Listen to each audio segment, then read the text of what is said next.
What's up guys, Ryan here from Mud Gunner, and today it is our 8th episode of our viewer build series, where today we are actually going to be just a viewer submission video, because instead of builds it was World War I and World War II firearms for this week. Normally we just do different like rifle builds, stuff like that, but yeah, this week's theme was World War I and World War II guns, and normally we get a pretty good turnout. This week we actually only had a few submissions. I think a lot of people just like tactical guns, so no worries there. Next week is going to be tactical guns. I'll give you guys a hint. Next week is going to be PCCs or sub guns. So if you want to know how to get into that, stay tuned till the end of the video. I know a lot of you guys have been asking me, so yeah, if you have a PCC or a sub gun setup, stay tuned till the end. But yeah, again, this week's theme was World War I and World War II. Right here I have a 1918 Springfield 1903, so World War I. And then right here I have a Remington 03A3 from World War II. I'm not going to do my guns in today's video because that'll take away from the viewers that submitted. But yeah, with that being said, let's go check out today's viewer submissions. Alright guys, like always, we are going to go in the order that I received the submissions in, and this week's first submission came from DJ. He's been in a few of our other viewer build videos before, so thank you for sharing again. And he's got a couple guns here. So I'm going to go off of what he says. He has a Spanish Mauser dated to 1932, and it's chambered in either 7mm or 8mm Mauser. He doesn't know because it's been a while since he shot it. And the second one is a French Ruby pistol dated in 1916. So I'm going to start with the rifle first. So the rifle looks to be a Spanish 1893 Mauser, and it also looks to be sporterized. So I'm not an expert on this type of stuff. I did have to look it up on Wikipedia as well. So based off of service history, it says they've been in service from 1893 to 1958. And this week's theme was World War I and World War II. It does look like they were serving in World War I, but not World War II. And then they're also known for the Spanish Civil War, but they've also been in other wars as well. So they were originally chambered in the 7mm Mauser, and then they were later changed to 8mm Mauser or 308. One thing with a lot of these old milsurp guns is when they were brought into the country, people did sporterize them by cutting the wood, sometimes adding scopes to them. And while it probably made it more shootable, it hurt the collector value of it over the years. But I mean, this one looks good. Again, the wood is cut, so there's not much you could do there, but the finish on the receiver looks nice. You see it's got the 1932 date code on there. And yeah, other than that, you do see a lot of Spanish Mausers in circulation here. And then we're also going to go to his pistol. So he says it's a French Ruby pistol dated in 1916 with the AE stamping on the slide, chambered in 32 ACP.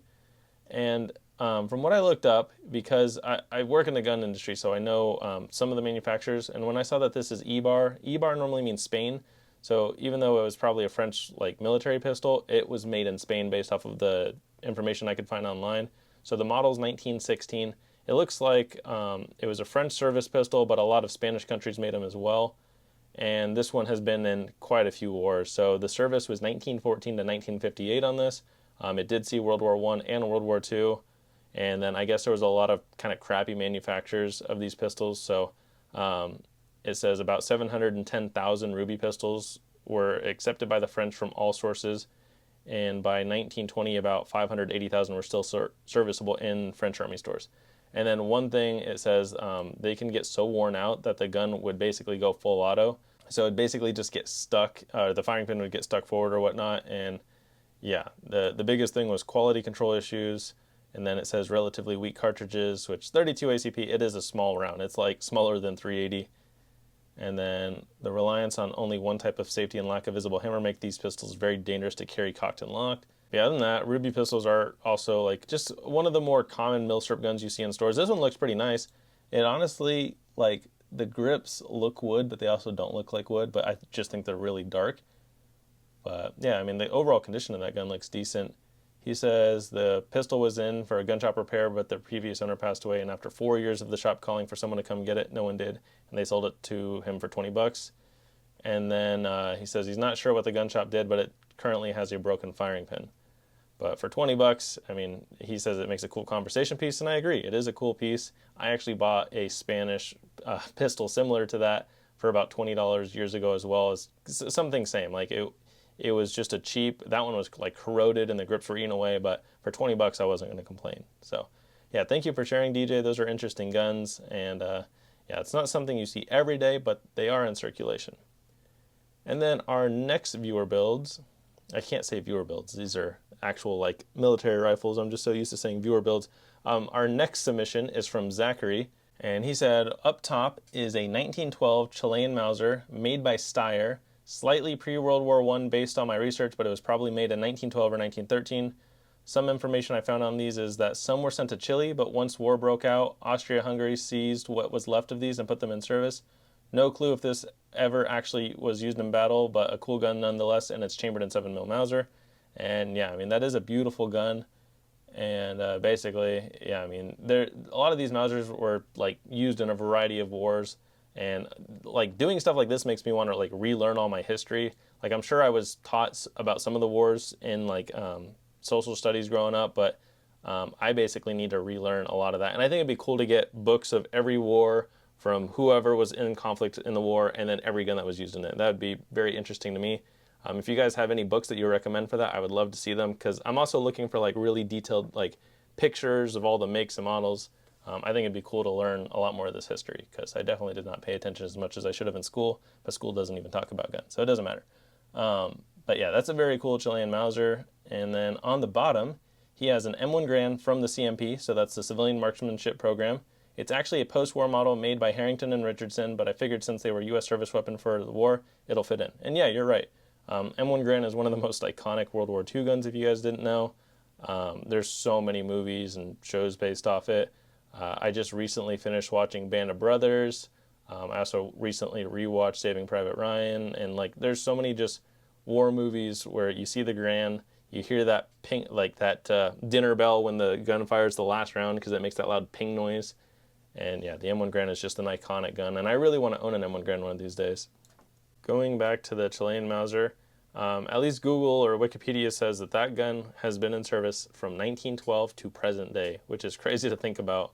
And I know in like current wars, like in Ukraine, we're seeing a lot of like just old historic guns used in that war. I don't know how much of that is still going on, but early on, I definitely saw some weird like old guns being used. So yeah, still being a current like military issued gun in some countries, that's got to be crazy. And that's not a gun that I would want to carry, because it only holds 5 rounds. Yeah, it's saying the rifle was a close copy of the Gewehr 98, which is one of the most iconic bolt action rifles ever made. And then looking up its war history, it says wars were Mexican Revolution and World War I. So that's crazy that it still says it's currently in service, but it only has those 2 wars. But yeah, this is Wikipedia. I'm not an expert on these guns. And then going to the M1 Garand, this is not going to be just H&R, this is just a general, but in service for the M1 Garand was 1936 to 1957, and then 1940s to present day for other countries. But yeah, been in a lot of wars.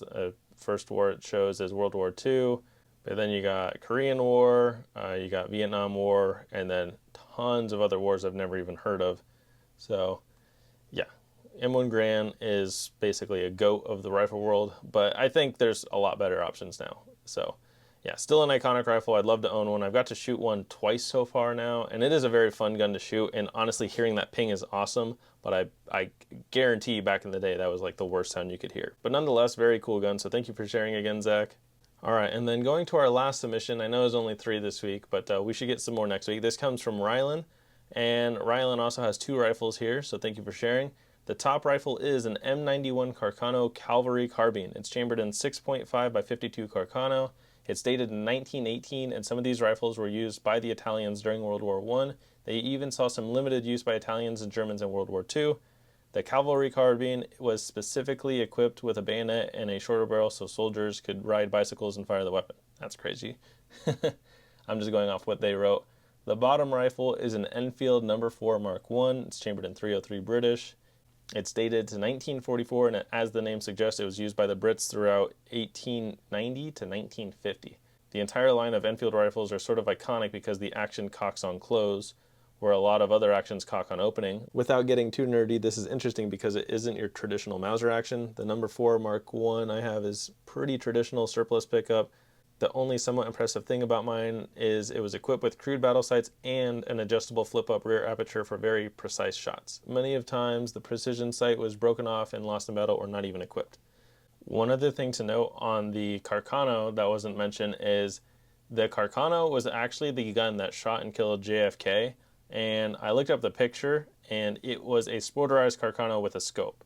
But yeah, the Carcanos are always, or have always been, relatively inexpensive milsurp guns. I don't know exactly why, maybe because there's so many in the country or whatnot, but yeah, they're normally found for a couple $100. I'm sure there's more expensive options too, but like it is a fairly common milsurp gun that I see. And then again, it's the rifle that unfortunately killed JFK. And then the Enfield is one of the more desirable ones. Those prices can vary from, like, I've seen them as low as $300 all the way to $1,000+. So they really do vary. The more desirable ones are British ones, but we also have some Indian Enfields out here as well. And yeah, there's a lot of variations of it. On a side note, if you guys like Enfields and you want to see some Enfields in like movies, one movie that kind of stuck out to me was The Siege of Jadottville, which is a Netflix movie based on a true story. I don't know how accurate it is, but they used a lot of like British guns, that you got just a variety of non-American guns basically, and that's because they were Irish UN peacekeepers. So go check that movie out. I think it's worth watching at least once. I've watched it a couple times actually because it is a good movie. So yeah, go check that out, and thank you again for sharing, Ryland. And yeah, these were all pretty nice milsurp guns that we got for this week's viewer build video, and hopefully next week we get a few more. Thank you guys again for your submissions. I know that we did not have as big of a turnout this week, but that's okay. It doesn't have to be a big turnout every week. It honestly made it pretty quick for editing. But yeah, so next week's theme is gonna be PCCs and sub guns. So what is that? That could be a 9mm short barrel rifle, a 9mm 16-inch barrel, but nonetheless, it's gonna be PCC. So no 5.56 guns. PCC is gonna be 9mm, 45, 10mm, 5.7 is fine. No 5.56, no 300 blackout. Just trying to get away from the ARs just a little bit, but yeah, I think that'd be a very cool build. And if we get enough submissions, I'll break it up into 2 videos because I have a feeling that's one where we could get a lot of submissions. But yeah, if you want to be a part of that video, here's going to be the requirements. So you got to get your gun. You're going to take 2 good pictures of it, ideally front and back or left or right, and horizontal, because if you take it vertical, it does not show well on YouTube. And then ideally take it with a good camera. And then you're going to email those pictures to sales@atroxco.com. That's my business email. Also check out atroxco.com if you want to look at any of my merch. And then when you describe your gun, you're going to describe it from tip to butt. It just makes it very easy, because if you talk about your suppressor, then your trigger, then your light, then your optic, it makes it very like unflowy. So we want it to flow well in the video. So start from tip to butt and just kind of name everything down the line, and it'll make it flow really well in video. And yeah, again, just send it to sales@atroxco.com. and you will get into next week's viewer build video. Thank you again to the guys that submitted for this week's video, and I look forward to seeing a lot of submissions for next week. So thank you guys for watching.